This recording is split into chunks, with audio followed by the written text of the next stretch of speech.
Καλησπέρα, παιδες, είμαι ο Λίος Σαρατήρη Gamer και σήμερα κάνουμε ένα review του Bleach Chapter 547. Έχει περάσει πάρα πολύ καιρός από τότε που κάνει ένα review του Bleach, αλλά πιστεύω ότι θα μπορέσω να επανέλθω πάλι στα κανονικά μου και να θυμηθώ κάποια πράγματα. Βασικά, αν θυμάστε στο προηγούμενο το chapter του Bleach, η Quincy βασικά εισέβαλαν στη Ceretei για άλλη μια φορά, τέλος πάντων.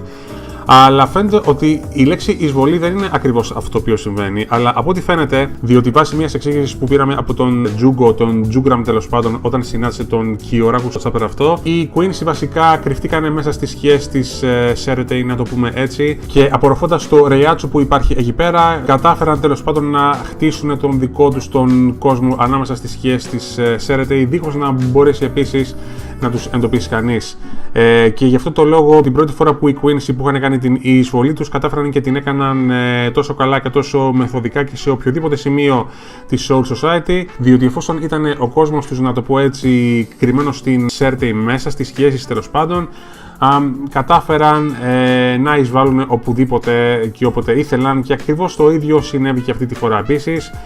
Βλέπουμε τον Kyoraku να συναντάει τον Jugo, τον Jugram τέλος πάντων, που είναι και το επίσημο το όνομά του, και φαίνεται ότι ετοιμάζονται αυτοί οι δύο τους για μια μεγάλη μάχη μετά. Ο Jugram είπε ότι ο Juhabak σκοπεύει να τους αφανίσει όλους τους συνηγάμεις Soul Society τη μία όσο πιο γρήγορα γίνεται, τέλος πάντων, επειδή δεν θέλει τις αργές και τις βασανιστικές μάχες. Μαλακίες λέει, αλλά τέλος πάντων. Ξέρουμε πάρα πολύ καλά ότι ο τύπος θέλει να σφάξει κόσμο και ας το παίζει καλός. Και εν συνεχεία βλέπουμε και άλλες συναντήσεις που βλέπουμε τον Mayuri σε μια εντελώς γελία ενδυμασία, εντελώς γελία τέλος πάντων, να εμφανίζεται και να ετοιμάζεται να αντιμετωπίσει κάποιον άλλον από τους Quincy, αλλά φαίνεται ότι ο Mayuri είχε καταλάβει το σχέδιο των Quincy από καιρό, γι' αυτό λέει ήταν κλεισμένος και με τη βοηθό του σε ένα εργαστήριο το οποίο ήταν γεμάτο στο φως και δεν είχε καμία σκιά μέσα, επειδή έτσι οι Quincy δεν μπόρεσαν να το εκμεταλλευτούν αυτό. Και στο τέλος βλέπουμε κάποιον άλλον από τους Quincy, ένας τύπος, δεν θυμάμαι το όνομα του, παιδιά, έχει πέρασει πάρα πολύ καιρός από τότε που είχα διαβάσει το Bleach, ο οποίος ελέγχει κάποιες φλόγες από ό,τι φαίνεται, αλλά τον σταματάει ο μάγος του Hitsugaya, ο οποίος εμφανίζεται για πρώτη φορά μετά από πάρα πολύ καιρό και φοράει και ένα μαντίλι δεμένο στο κεφάλι του και αυτά. Φαίνεται ότι έχει πέρασει πάρα πολύ σκληρή εκπαίδευση, ακόμα και αν πολεμούσε με το σπαθί του μόνο και δίχως το Bankai του, και είναι και η Matsumoto δίπλα του.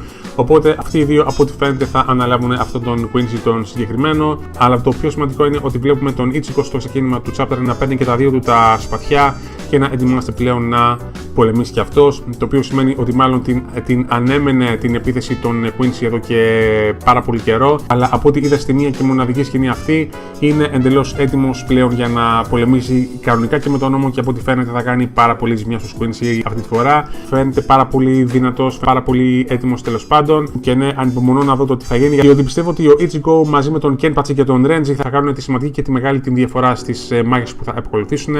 Οπότε ανυπομονώ να δω το τι θα γίνει στα επόμενα chapter. Όπως καταλαβαίνετε και από το μέγεθος του review, δεν μιλάμε για πάρα πολύ μεγάλο chapter, λέει και άλλα πράγματα μέσα, αλλά πάνω κάτω σας τα είπα, πιστεύω, περιληπτικά όλα. Αλλά πηγαίνετε να το διαβάσετε, μιλάμε για το ξεκίνημα του Bleach μετά από σχεδόν ένα μήνα, ίσως και κάτι παραπάνω ίσως. Οπότε, ναι, πηγαίνετε να το δείτε και να το διαβάσετε, διότι φοβερά και τρομερά πράγματα θα ξεκινήσουν μετά.